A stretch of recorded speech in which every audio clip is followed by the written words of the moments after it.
x-ийн 4 зэрэгээс хасах нь 3-ыг хуваах нь x квадрат 9 зэрэг. Энэ задрагааны a-д нь x-ийн 6 зэргийг агуулсан гишүүний өмнөх коэффициентийг олох, b-д нь сул гишүүний өмнөх коэффициентийг олох. Ийм хоёр бодлогыг хэрхэн бодохыг тайлбарлая. За өмнөх бодлогуудаа мэдж байгаа учраас шууд бичье.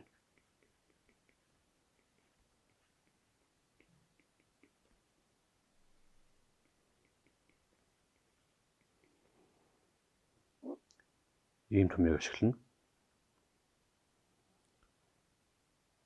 За энэ томьёогоор томьёонд орлуулах юм бол n нэстэд 100 байгаа. За k-г нь мэдэхгүй байгаа. A-гийн оронд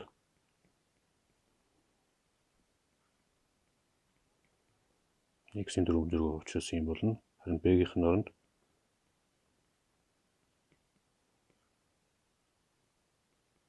ийм байна. За мэдээж хэрэг энэ бол цаашлахаараа.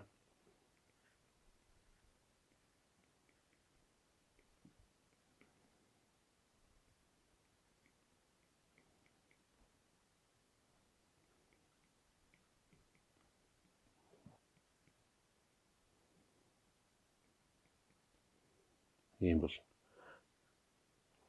За энд бол мэдээж хэрэг нэгийг хуваах нь x-ийн квадрат гэсэн энийг x-ийн хас 2 зэрэг гэж хүчээд k зэрэг төвшүүлэх юм бол энэ гарч ирж байгаа.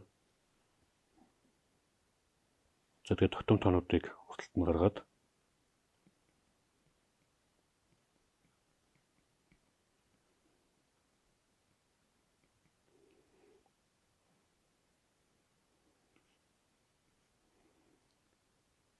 энэ хоёр дээр зэргийн чанар өчөх юм бол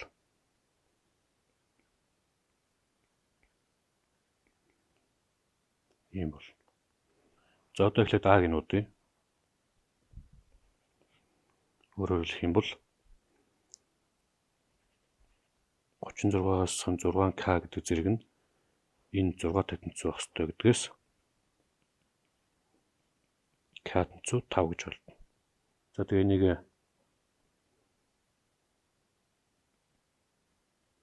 энэ коэффициентд орлуулчих юм бол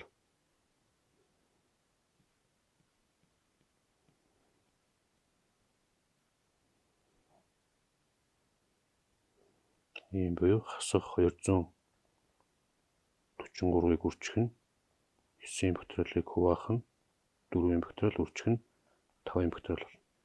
За энийг чааш нь өөртөө бодоод олчоорой. За одоо b-г нь уудъя. За b-д нь сул гишүүн гэдэг нь юу гэсэн үг вэ гэхээр x-ийг агуулаагүй гишүүн гэсэн үг. Өөрөөр хэлбэл x-ийг агуулаагүй гишүүн яаж гарч ирдэг вэ гэхээр x-ийн тэг зэрэг байж x нь агуулгадах бол. За эндээс юу гэсэн үг болох вэ гэхээр энэ зэрэгээ тэгтээ тэнцвүүлнэ гэсэн үг байна.